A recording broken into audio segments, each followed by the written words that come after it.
2018, je devais partir sur mon île, on va l'annuler. Alors je suis allé à Terere Beach. Et là il y a des barges, des tanks abandonnés. Ça c'est ma voiture. Là il y en a un paquet.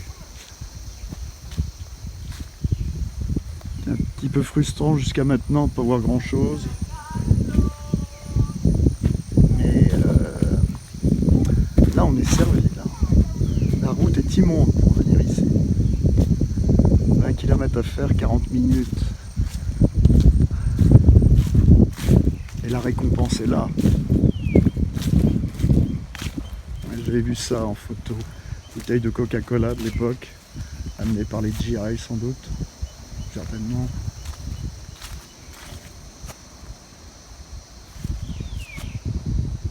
Quel spectacle!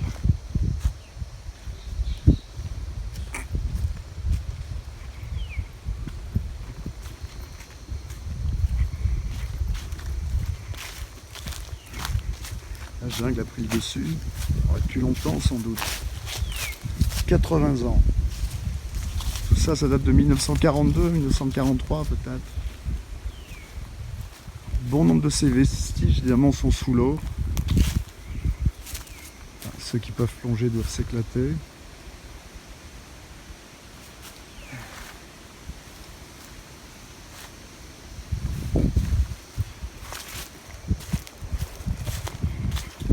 Aucun panneau d'information, savoir quel bataillon c'était.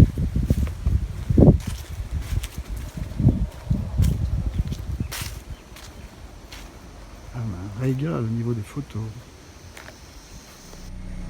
Voilà, je quitte le fameux musée de Terere. Je me suis bien éclaté. Juste pour avoir une idée un peu de la route qu'on doit prendre.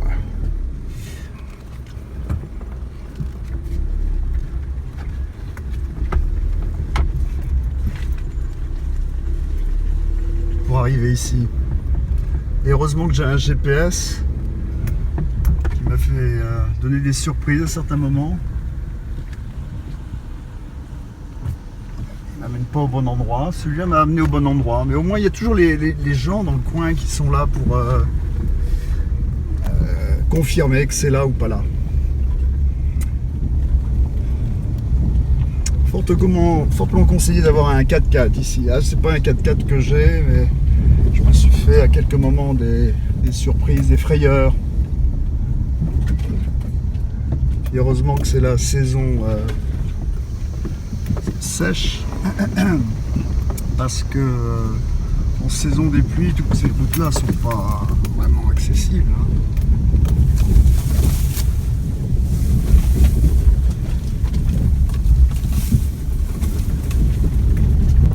Par exemple ici 2 jours de pluie et ça passe plus avec une voiture normale. Et si la route pouvait être comme ça tout au long, la route cimentée normale est remplie de nids de poules, c'est vraiment un cauchemar. Tout a commencé le 8 août 2018. Je suis parti de Los Angeles, j'ai regagné Fidji, j'y ai passé une nuit à Nadi. Et le lendemain, j'ai repris un avion pour aller à Guadalcanal, c'est les îles Solomon. C'est vraiment tout un voyage, toute une aventure. C'est pas spécialement le genre d'endroit idéal pour des vacances telles qu'on peut l'entendre. En fait, j'ai retrouvé un endroit pour dormir, j'ai pu un petit peu me rassasier, et ensuite je suis parti sur la route avec cette voiture de location.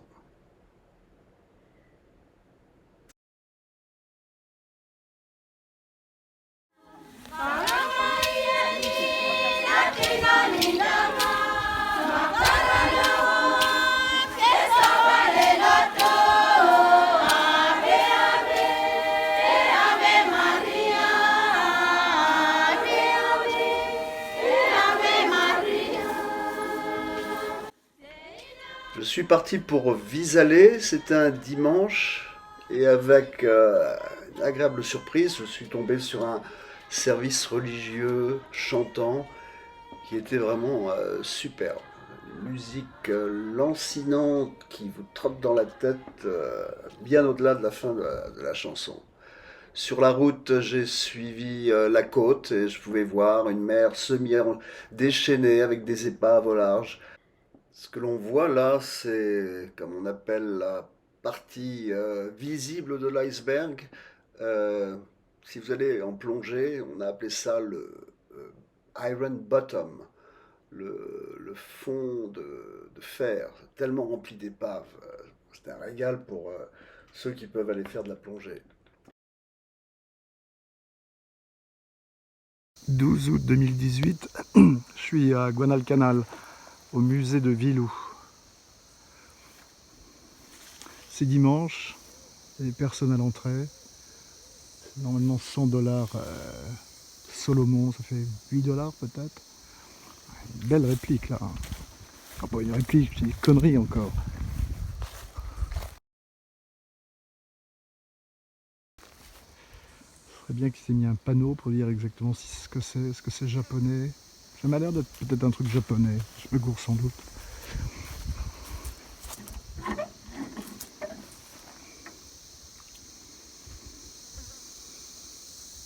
Il n'y a aucun signe pour trouver ce musée. On se balade sur la route, j'étais à Visalé. J'ai fait 3 fois l'aller-retour, 3 km pour trouver l'accès.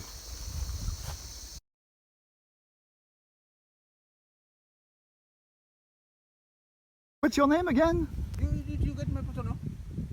You, Bibi, Yibi? No, it's somebody else. What's your name? Oh, somebody else. Yeah, yeah. Oh, my name is John. John. Yeah, the symbol. Saint John.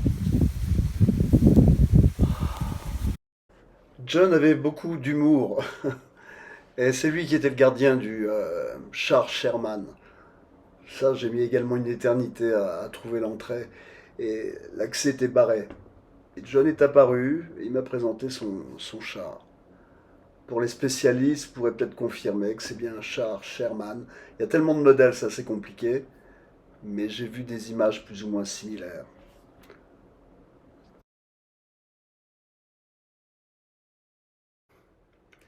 Tout au long de la côte, on pouvait trouver ce genre de petits restaurants au bord de la mer. Je m'étais arrêté là parce que j'avais lu que les pizzas étaient très bonnes. Effectivement, elles étaient très bonnes. Ça a fermé depuis. En 2023, ça n'existe plus.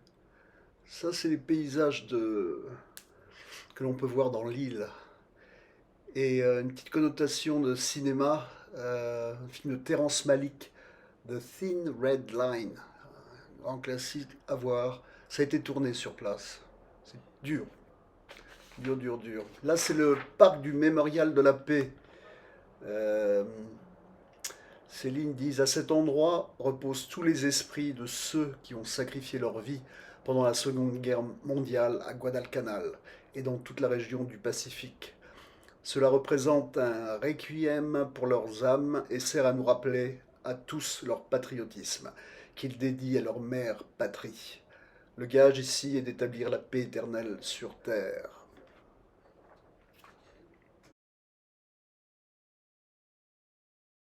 Tout près du centre-ville, c'est un petit peu élevé dans les collines, ils ont établi et construit ce monument pour la paix. Et c'est situé évidemment à Bloody Ridge. C'est là qu'a eu lieu cette terrible bataille qui a duré près de 3 jours. Euh, les Américains sont arrivés avec un nombre bien inférieur à ceux des Japonais. Donc ça a été un véritable massacre. Et c'est uniquement au troisième jour que des avions sont arrivés pour bombarder les forces japonaises. Entre-temps, beaucoup de soldats des deux côtés avaient été tués. C'était vraiment une lutte féroce, c'est la guerre. Et les Japonais étaient vraiment déterminés et féroces. Ils ont combattu avec ce moral, cette mentalité de samouraï qui est on va jusqu'au bout, jusqu'à la mort. Euh, Donc cet affrontement de Bloody Ridge, c'est sur 3 jours, mais le conflit sur Guadalcanal a eu lieu entre août 1942 et février 1943. Par la suite, je suis allé tout à côté, il y a un collège adventiste qui a une superbe collection également d'avions, de tanks et d'armes en tout genre éparpillées sur le gazon. Euh, Comme d'habitude, il n'y avait pas trop de panneaux qui indiquaient quoi que ce soit, fallait plus ou moins deviner. Et les quelques panneaux qu'on pouvait trouver n'étaient pas très explicites ou bien entretenus. J'ai trouvé sur la propriété également, au début je me suis demandé ce que ça faisait là, ces avions, un avion qui paraît un peu plus moderne, enfin c'est un Piper, et quand on lit là c'est l'église adventiste. Dans le centre-ville, tous les jours les bateaux partaient pour différentes raisons, partaient à la pêche ou partaient sur les îles environnantes pour aller travailler.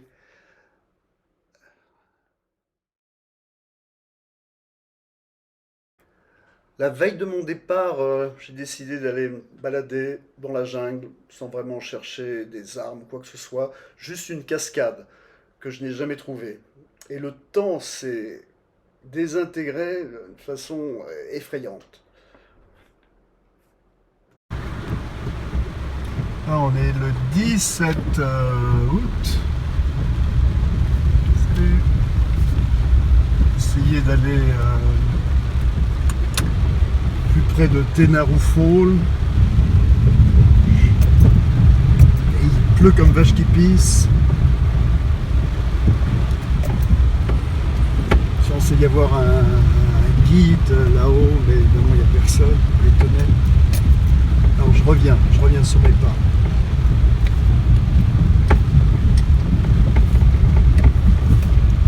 On a un autre chemin pour aller, oh la vache, pour aller au village. Et pas conseillé parce qu'il peut y avoir du flooding qui concerne la rivière.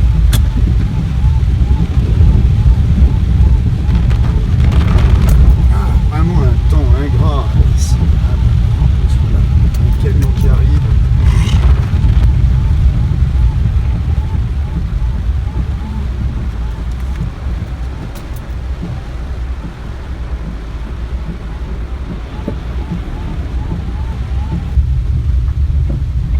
Gamine se promène, gamin.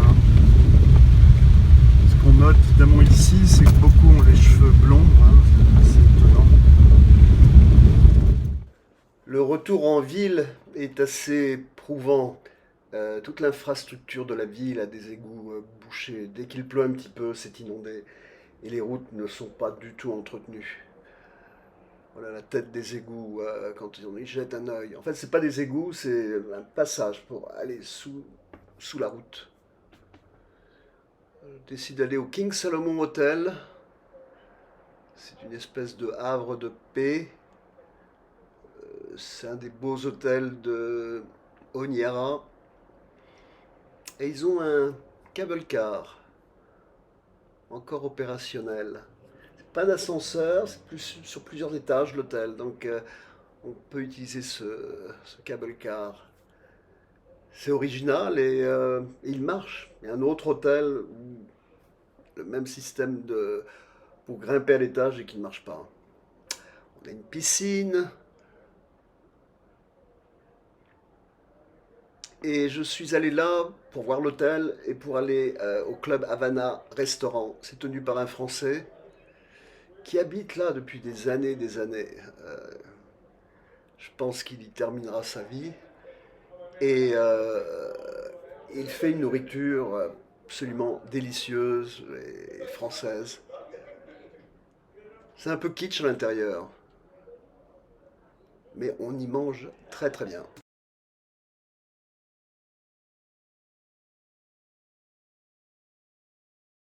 Je suis juste à l'entrée de la ville de Honiara et en passant en voiture j'ai vu cette épave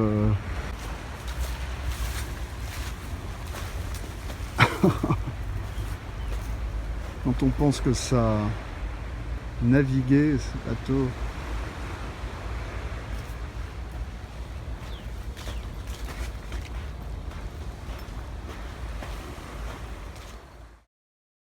En dehors des multiples épaves de guerre qui jonchent toute la côte, on trouve ce genre d'épaves également, dites normales. Des bateaux qui ont échoué, ont été abandonnés. C'est un peu une impression de fin du monde sur cette île. Économiquement, c'est très riche, mais c'est très mal géré. Et dernièrement, la Chine s'est fortement implantée sur les îles Salomon. Affaire à suivre.